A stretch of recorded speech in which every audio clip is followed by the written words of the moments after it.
இந்த கன்னியாகுமரி தொகுதியில இந்த ஆர்கே நகர் ஏரியால ரொம்ப நாளா மக்களோட கோரிக்கை இருந்தது.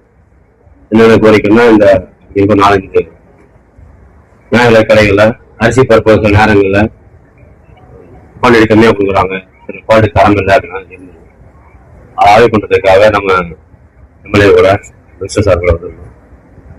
இது இப்போ இந்த ஒரு 5 கடையில பார்த்தோம்.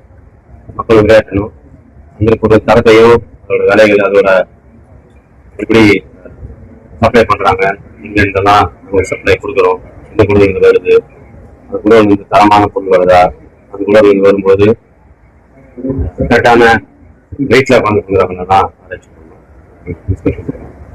அதே மாதிரி இந்த ஏசி ஆஃபீஸ்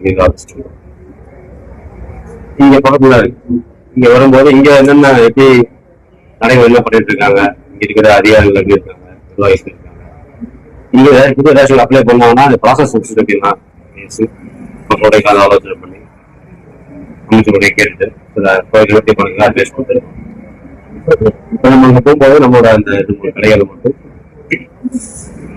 2024 உட்பட்ட வெற்றி சாலைகள் இங்க இருக்கு. சுகாதாரம் இங்கேயா இருக்கு. அது மக்கள்லாம் கரெக்டாக வெயிட் கொடுத்துக்கலாம், எல்லாம் கரெக்டாக ஃபாலோ பண்றாங்க. சிறுநீர் குறைகள்லாம் பல வெற்றி சாலைகள் அதெல்லாம் சுகாதாரம் மெயின்டைன் பண்ணணும். இந்த சூழ்நிலையை மக்களுக்கான அரிசி பொறுப்பையும் நம்ம தரமான பொருட்கள் கடைகள்ல சுகாதாரமா மெயின்டைன் பண்ணா மட்டும்தான் அந்த பொருட்களுக்கு உண்டான தரம் கரெக்டாகவும் ஷார்ப்பாகவும் இருக்கும். அதனால அந்த கடைகளை ஆய்வு பண்ணி சுகாதாரத்தை பேணி காக்கணும்னு சொல்லியிருக்கோம்.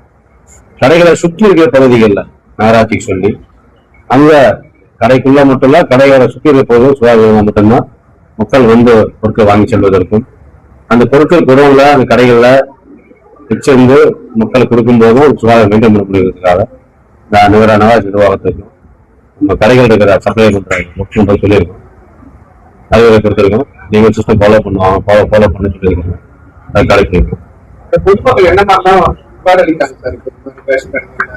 இல்ல இந்த நமக்கு கடைகள் வந்து இங்க வந்து ஒரு சில புகாரெல்லாம் வந்து பெருசா இல்லை. நம்ம அத்தியாவசிய பொருள் மட்டும் இல்லாம டீ, அது போக நம்மளுடைய சோப்பு, உப்பு, இந்த மஞ்சத்தூள் கொடுக்குறீங்க, அதை கம்பல்ஷனா கொடுக்குறாங்கன்னு சொல்லி சொல்லியிருந்தாங்க. நிர்பந்தப்படுத்தி வியாபாரம் பண்ணும் போது நம்ம பொருள் வாங்கினாங்க. அது சும்மா ரிப்போர்ட்ஸ் எல்லாம் பார்த்தோம். கேட்க மட்டும்தான் சப்ளை பண்றோம். அந்த மாதிரி சில உன்னதுக்கு இருந்தது பழைய காலங்கள்ல. இந்த கடந்த 2-3 மாதம்லாம் அந்த இஷ்யூஸ் இல்லை.